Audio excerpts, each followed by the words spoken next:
In this video, I explore a beautiful lake.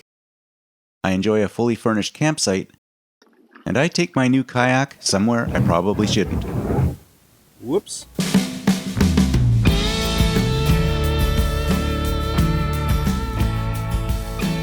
Today, I'm near Sudbury, Ontario, and I'm going to paddle over 8 kilometers or 5 miles to check out a lake I've never been on before, but I've heard great things about. From downtown Sudbury, it's about a 1-hour drive over some rough back roads and some progressively narrower bridges. And my fingers are crossed that the lake access isn't already occupied with people and their camping trailers. Oh, I might get super duper lucky.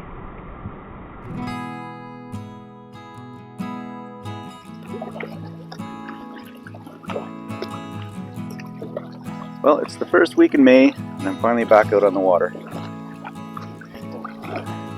I also am trying out my new kayak that I bought over the winter time. It's a 12-foot Bayside by Riot. Not really an expensive one, but it has so much more cargo space than my 10-footer, and it's hard to believe that 2 feet can make such a big difference, but it really does. Really happy that I got this. It's very stable on the water, and man, the storage space is so nice compared to my smaller one. I cannot tell you how pleased I am to be on the water again. And if you notice, I'm always close to shore, and there's a couple of reasons for that. One is I feel a lot safer when I'm near shore. Even though I'm wearing a life jacket, I don't like swimming.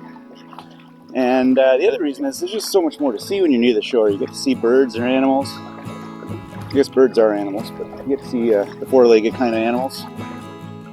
I don't know much about this lake other than it's surrounded by crown land. And where I launched from, there is definitely some evidence that people camp there throughout the summer, RVs, trailers, that sort of thing.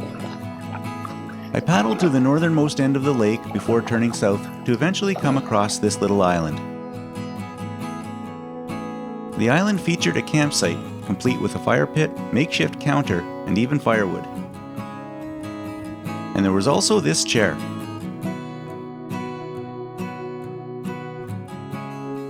Normally I'm not a fan of people bringing their furniture to public sites, but I have to admit, I took full advantage of this opportunity.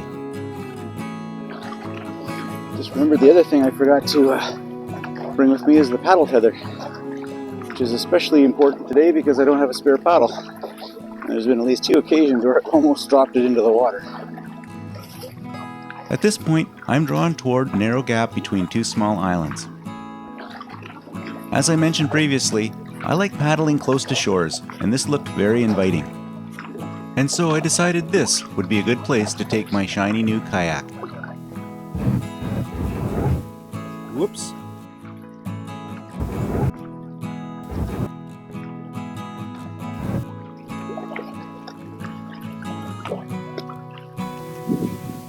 Well, this is about as far as I can go in this lake. I've gone from end to end. It's been a wonderful day.